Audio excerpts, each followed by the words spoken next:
Well, this is the before. It's not the before. That was this. It was a dark blue with a lot of light blue showing through. So my kid saw it for $4, thought I could take this on. This could be my learn how to change things up. But they have a real job. They live in the city. Their social life is a little too busy for hanging out with mom. And what the heck? I can take care of this. This is why they bought it though. They have a cat. Litter box holder. But it just needs to be so much cleaner and nicer. Hey, it's Margie with The Asking Spot. On this channel, I'm always asking, can I keep something from a landfill? Now, lately, it's been, can I keep my nearly 100-year-old home from a landfill? But that's been getting a little exhausting. So, I was more than happy to be a part of this Thrift Finds and Flips. It is hosted by Shabby meets Bling and Repurpose My Way. This piece also needs some help. So, let's get to cleaning, and then we're gonna do a lot of stripping and sanding.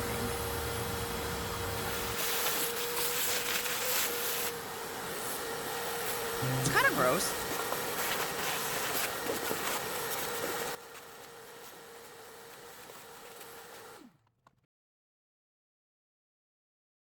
Gonna try something new.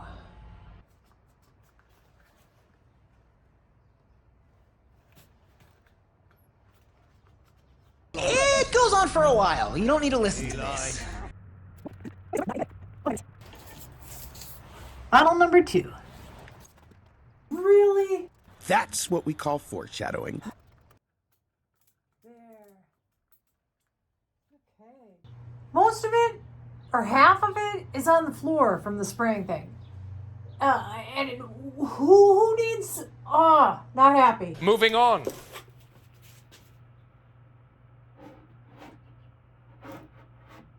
All right, there's one coat.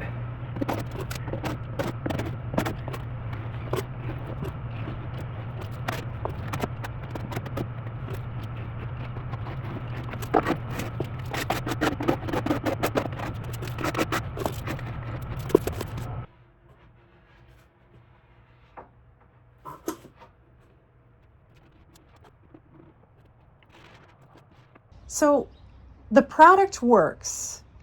The dispenser does not. So I am just going to pour this on top of this. Not wearing PPE at this moment, probably my brightest idea. However, this sort of worked, and I, of course, followed the rest of the instructions for how long to leave it on and whatnot. But I wanted to share all this frustration because I swear it seems like everywhere else I see YouTubers being able to be like, yeah, stripping's great. It doesn't always work so well for me. I don't know what's the deal.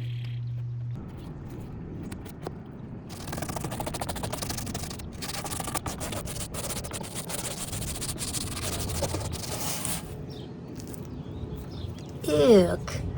Smells not too bad though. Let's try it again. Use this on this. And I gotta say, it smells a bit more. And it worked though about the same time. And it's weird. It's a strong smell, but it's got like a perfume to it almost. So it's intended to be a nicer smell, but yeah, it's not. Effectiveness. It does seem to be getting further into the second coat, but with how much sanding was done to this, it's hard to tell. It's not a fair test, shall I say. It did cross my mind to use my favorite way of stripping paint, which is a heat gun. However, with this piece, there were so many little edges and details and nooks and crannies that I'd have to use a stripper anyway, so it didn't seem worth it. But looking back, I still wonder. Pinky promise? Let's not ever paint the insides of a cabinet, please. Time to sand. Sand, sand, sand, sand, sand, sand, sand, sand. So this turned out to be a really nice family project. I have the sanding tools That was a gift from my sister in Ohio, which was so cool. And the person wielding the sander there, yes, that is my child. They have returned home to help mom with this piece. These tools are very, very handy. Here's the sad thing is, put all this work in it, we're gonna paint it. So let's get to it.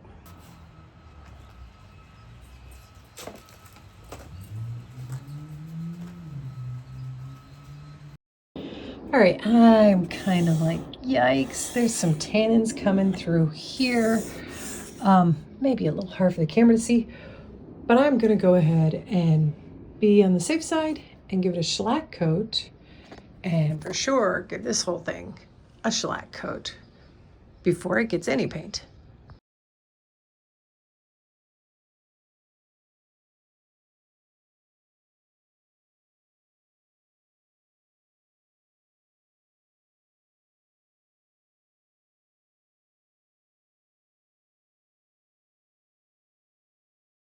Gonna do a little slightly different technique for the top of this.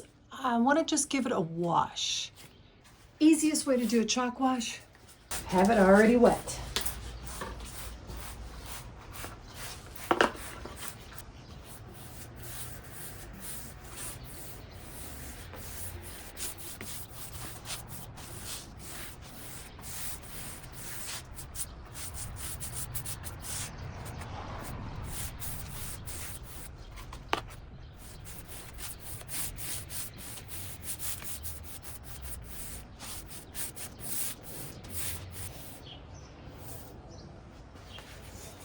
All right, this is gonna dry more opaque than that.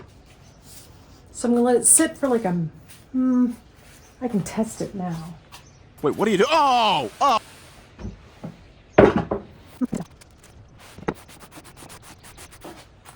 I think I need a little more. Give it another coat. Why do you keep making it so difficult? So basically what I'm saying is, this is a lot of finessing.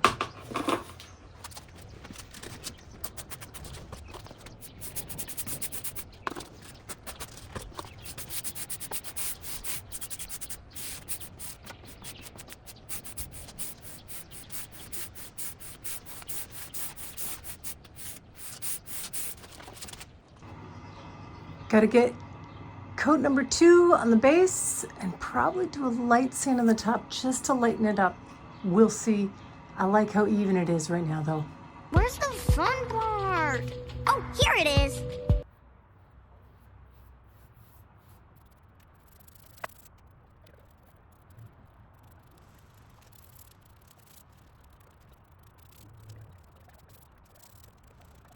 Coming back through with another coat of paint for this.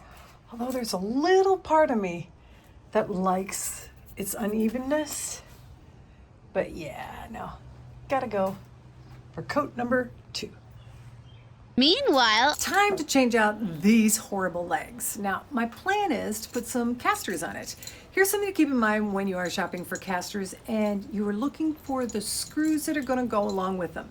If you don't have a massive junk drawer collection like I have, make sure that you are not going beyond the depth of the wood that you're putting it into, unlike these little things that are huge and went way too far.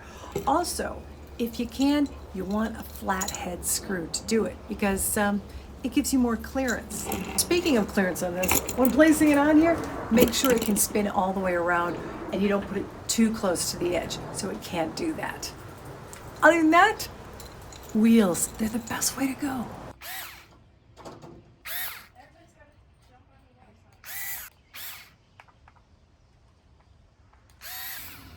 Ta-da! Shelf paper to the rescue. It's kind of cute. You get some time lapse, so there's less aggravation to hear. I have to say, shelf paper rocks because it's not as thick as a peel and stick wallpaper.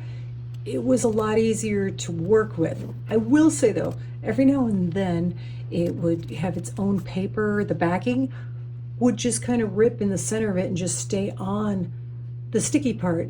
And that was annoying. But overall, I would definitely see myself doing this on the inside of more cabinet spaces because it looked cute.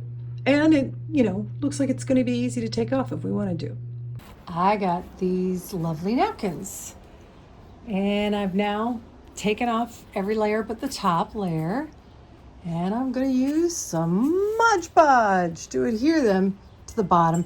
And then I'll do some touch-up paint as well. I like her bangs. Me too.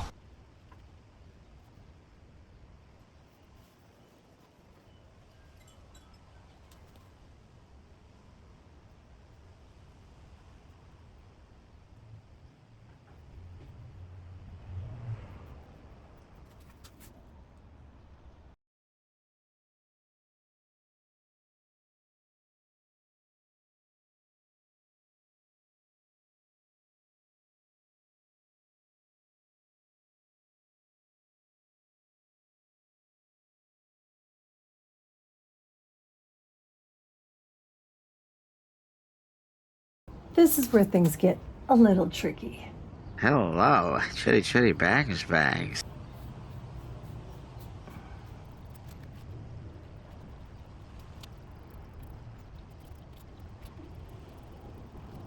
I'm using a lot of watered down, not just straight. As you can see, it's very liquidy. I'm using that though because it tends to just go on a little neater, if that makes sense. Lord, I hope you're just not looking at the back of my head through this whole thing. Close. My apologies again for the focus issues. All right, so all I'm doing though is I'm using the same green that I used at the bottom, only now I'm using a thinner brush just to add some blades of grass and blend everything in.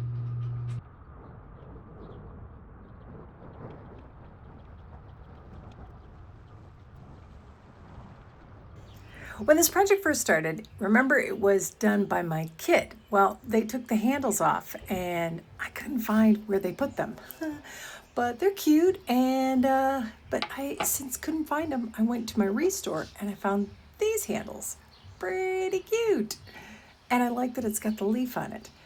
But of course, this is more delicate and kind of matched with the piece. I am lucky though.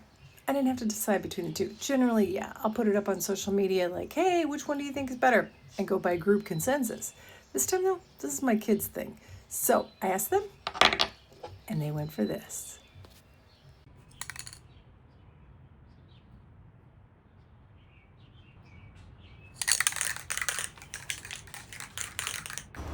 If you've been at all entertained, please give a thumbs up, maybe click the subscribe button. I'm gonna go back to working a little bit more on this nearly 100-year-old home.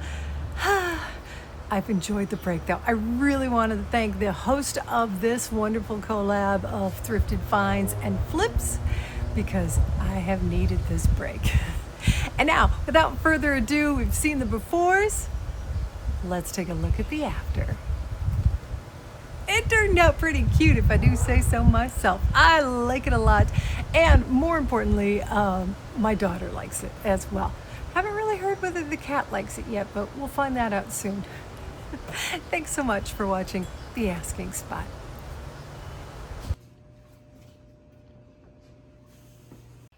When I first started doing this, my kid actually took it apart.